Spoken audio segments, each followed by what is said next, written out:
Hey everyone, welcome to Wolpen's Gaming Den.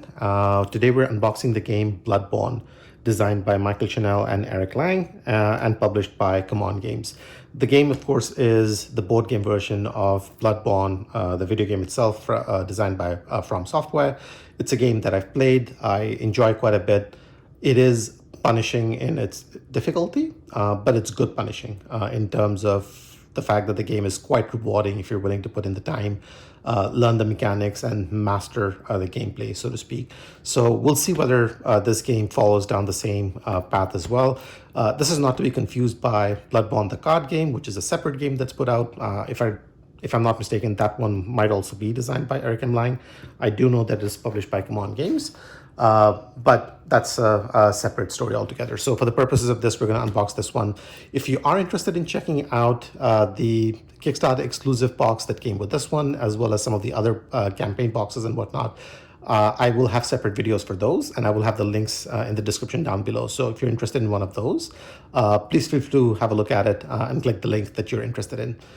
In this one, we're going to cover this game itself. So without further ado, here we have the front of the box, which would be a very familiar image to anybody who's played the video game itself. If you have not, this is one of the main protagonists in the game that you can play with effectively. In the video game, you can customize your character, but this is a familiar back of the character artwork that you would have for anybody who's played the game itself. The game, of course, is designed for 1 to 4 players. Sorry about the movement of the camera. And expected to be played in roughly 60 to 90 minutes. So hour and a half, give or take, I assume, once you're familiar and you know what you're doing. On the back, we do get to see sort of like the different minis that you can expect the game to come with, and what the setup and the layout of the game will look like once it is set up. Lots of pieces going on.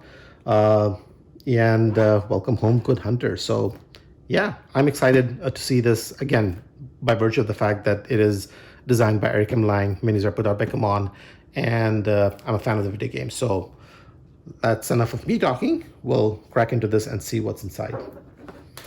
Let's do that right now.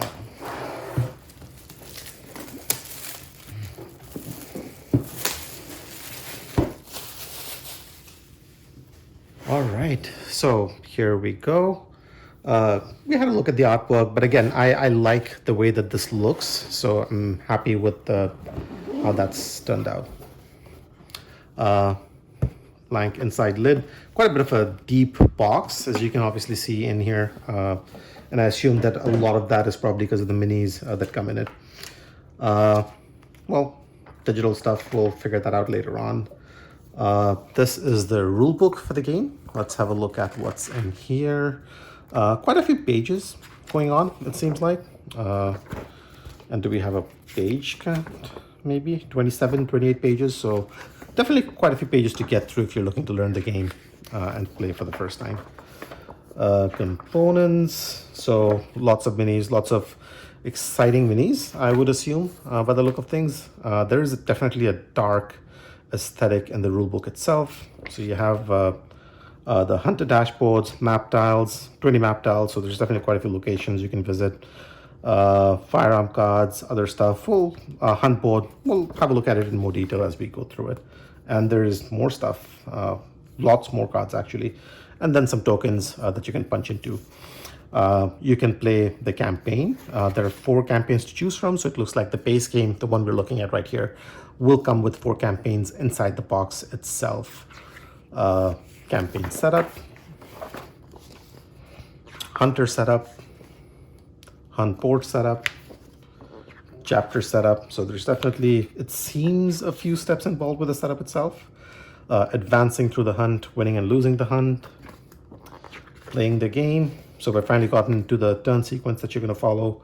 You have the hunter turn, movements and whatnot. Enemy activation, consumables, rewards, and firearms. Starting a new round, combat, resolving combat. I mean, if the video game is anything to go by, fighting is a big part of what you're going to be doing in this game. So, yeah, Hunter's Dream, advancing the hunt, additional rules, progressing the campaign, saving progress, glossary. yeah, so uh, just first impressions, does feel like there's quite a bit to get through to be able to sort of like, figure out the game and play it. But hopefully once you're done with your first couple of games, it's going to be a lot easier moving forward. So yeah, but generally I like the artwork on it, like the aesthetics. Again, keep in mind that Bloodborne, the video game, is meant to be a dark, it's a bit of a dark, somber theme setting. The board game will probably follow that as we move along. Lots of punch boards. Let's move these to the side for a minute. Have a look at these punch boards. These are all punching out quite well. Thickness is all right, not too bad. Yeah, so I'm not gonna go through all of these, but we'll just quickly glance through what's in here. Then of course you have the map tiles, again, same thickness, squarish board. On the back side you have artwork with the hunter. And then here you have the tile and the location artwork itself. So more locations, and these are all just ready to pop out at a moment's notice. I don't know if you can make it out or not. But yeah, so these are the location tiles. So it looks like much of the punch board is going to cover the location maps, as it were, with just one covering the different tokens that come in the game. So let's move these to the side, bring the box back in and see what else we have.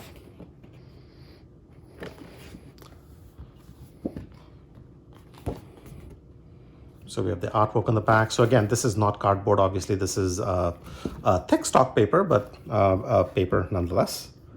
Looks like some sort of a game board kind of an area where you have the different enemies popping up, chapter information stuff going on in here, and then the hunter's ream. And this, I assume, is where a lot of the content is hidden, as it were. All right, so we're back. Apologies for that interruption. It took a bit of effort to get this out of the box without making any tears on it. So we have this. There's a bunch of stuff inside in here as well. We'll come to this in a couple of minutes, but let's have a look at this first. So this is Welcome Home, Good Hunter. Again, going by command stuff. I assume these are going to be basically minis inside. And correct I was. So let's start by looking at what's in the very top one right here. So these are most likely the characters that you're going to be playing over the course of the game. Hopefully you guys can make out the detail on it. They do seem to be decent quality. It's a little, it's not quite big. It's a little on the smaller end, but the level of detail on it is quite decent. So we're not going to pop all of these out, but I will do what I assume are the characters you're probably going to be playing with, and then we'll just have a look at a couple of the others.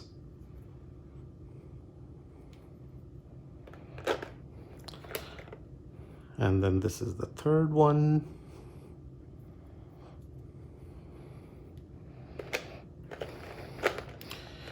And then, whoops, the fourth. Nice big sword right there. All right. And then very quickly, I assume these are some of the monsters you're going to be fighting over the course of the game. Again, decent level of detail. I'm happy with these overall, the way that they look right now. I probably will not spend time painting these. I don't paint a lot. Well, I don't paint most of my games, to be honest. But even if I do this one, I might do just the main characters and not the whole set itself. But if you did want to, there's a lot of detail for you to play around with in here. I'll just maybe show this guy very quickly because it looks kind of cool. Has a bit of a Western theme ongoing right there with the gun, but again, has the axe as well. So a man of many talents, I'm sure. And then we'll take the lid off this, and this is where you get to find some of the fancier minis.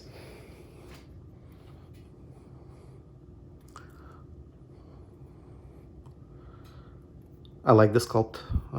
It's quite decent. Has a broad, wide base, but obviously needed, as you can see, based on the design of the sculpt. And then you have a dude with the lantern.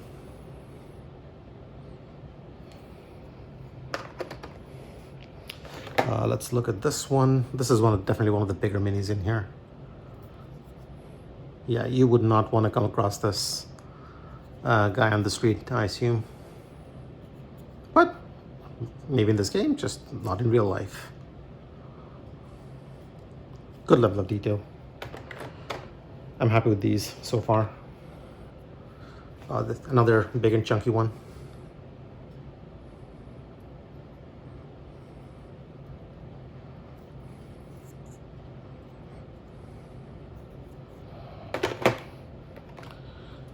And these look like villagers who are out to get you, or to get the monsters, or, well, actually out to get you, because they're in the video game out to get you as well. So anything in the game that moves that is not you or another player online is out to get you.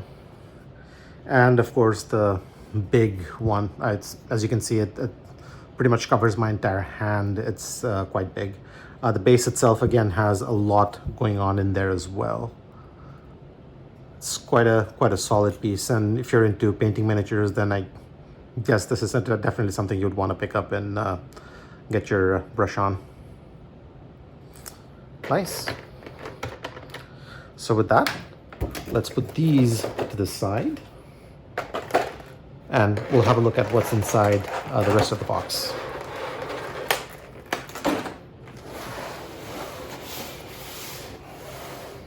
All right. Whoops. Well, those are actually a couple version of these. We'll pick that up in a second. But here you have the Hunter dashboard.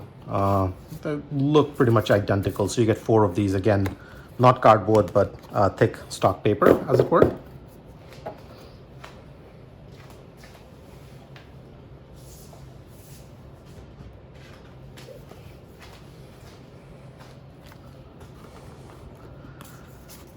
And here you have the characters you can essentially play with, I assume. This is double-sided, so you have this character with a threaded cane. Still with a threaded cane, but well, actually it does look like different weapons, but it's just called the same thing. I don't know why. Then you have the character with the saw cleaver, and still the saw cleaver. It's basically, so these are sort of like 2 versions of the weapon. So I've played with sort of like this weapon in the game. The way that it works is it's curved in, and there are going to be times in the game where if you choose, you can sort of extend it out. Just adds to variability on the combat itself, and I guess some of that is potentially replicated in the game itself. So you have this, and then Ludwig's Holy Blade. Nice. Now we have a whole bunch of different cards in here, and I'm not gonna, so by virtue of the fact that there is a campaign in the box, I will try to be as careful as I can in terms of opening these up and seeing what's inside and what's not, but we'll have a look at a few of these very quickly. The ones at least that we can be comfortable knowing that they're not going to spoil anything for you guys, because we wouldn't want to do that. All right. Bone Marrow Ashtray Knives. It looks like these are the item cards, or consumable, as it looks like they're called. Yep, so these are all sort of like items you can consume over the course of the game, such as potion, or dew, or elixir, or bullets. Bullets, maybe, who knows? Free paper. So that's there. We have what looks like a large size player aid with some, are these the baddies? I don't know. Hold on, let me just open this up very quickly. And there we go. So 4 player aids, double-sided. uh, Hunter Mob, Huntsman's Minions, Scourge Beast, Church Servant. So yeah, so these look like baddies that you can fight with over the course of the game. And these cards are double-sided as well, and they're slightly different on either side, so it might be based on player count. If you're playing with 1 or 2 players, use this side. If you're playing with 3 or more, use this side, as it were. So there you go. That's that. We have cards that denote enemy action, which is a little easier to take the shrink off of this one. So quick bite, healing prayer, cross sweep. Yeah, so it looks like these cards have mostly text on them. Enemy action, Cleric Beast, Father Gascon, phase 1, phase 2. So these are character specific cards, I think. You have the Bloodstained Beast, so Vicar Amelia. Whoa, that does not look like a Vicar, does it? Oh well, we'll find out, probably the hard way.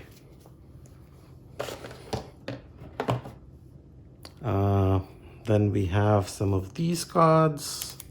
So let's maybe, in the interest of time, because again, the idea is to give you a sense of what's in here rather than walk through each and every single piece of it. I'm just gonna look for cards that you may be more interested in instead of just going through each and every single one of these.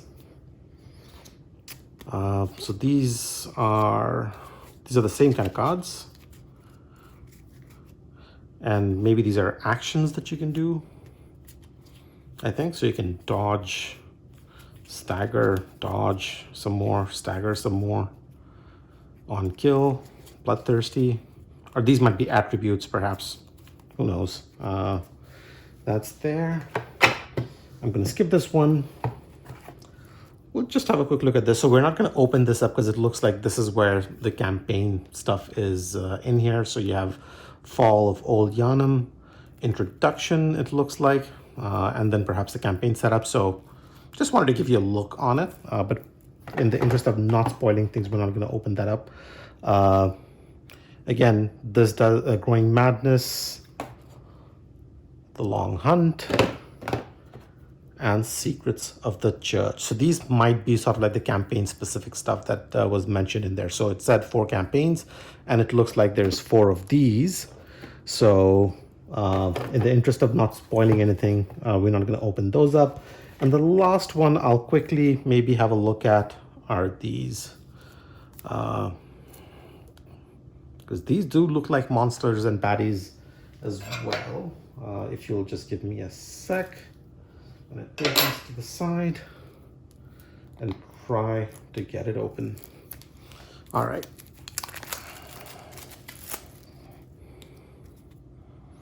Repeating pistol. So these are probably the items or the weapons rather that you can play with. Blunderbuss, cannon, hunter's pistol, Evelyn. Yep, and then these. Yeah, these look like the different baddies that you can potentially be playing with. If you remember the deck of cards where we saw the different cards based on characters, it looks like that they were after these guys. So, yeah, that's that.